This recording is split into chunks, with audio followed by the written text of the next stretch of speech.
On 26th of September 2023, the Khasi Hills Autonomous District Council (Khadc), overseeing approximately 29 constituencies, formally submitted a request to the Governor of Meghalaya, Phagu Chauhan, through the state government's District Council Affairs Department, seeking authorization to establish the Delimitation Committee for the forthcoming MDC elections in 2024. Addressing the media today, Pinchngan Aim, who is the Deputy Chief Executive Member of the Khadc, conveyed that the Governor of Meghalaya has granted consent for the formation of the Delimitation Committee, citing numerous appeals from various regions to be encompassed within constituencies under the Council's purview.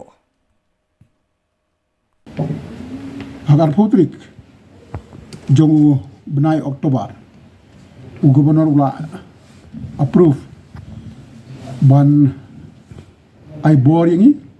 executive committee bangin constitute dia ka Delimitation Committee ban nagalang jongi nama kapor la nang state Klempen Slam haka aputrik hi ka isi kala notify kala constitute dia ka committee ka bagi ong Delimitation Committee ka ba kentup iba Dr. Khasi retired George Kumu chairman jong kanika Delimitation Committee nang ta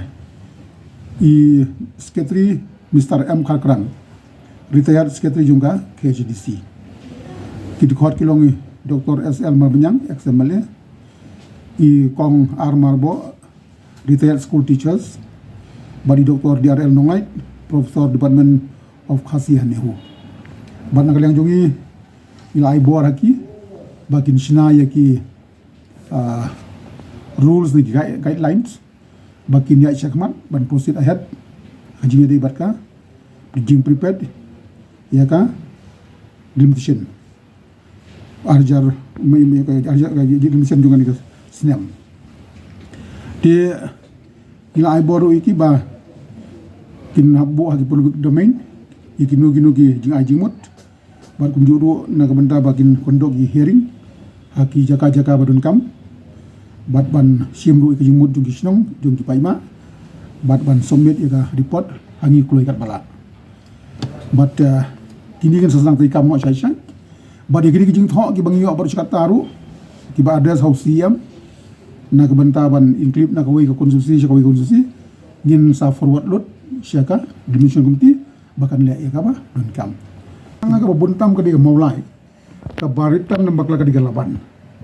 ba don tang hendet te kata ngam ban confirm right now ten ri laban ka diga wei ka mau khar penthor ni ro ka rit hi khan nyu hajar ki criteria nga thrai kan ka Delimitation Committee kan sa frame ya ki criteria se menta konsumsi ko bun pai tham habana jos bagi wei se ka geographical condition jongki kamnya hap syu barkawai patka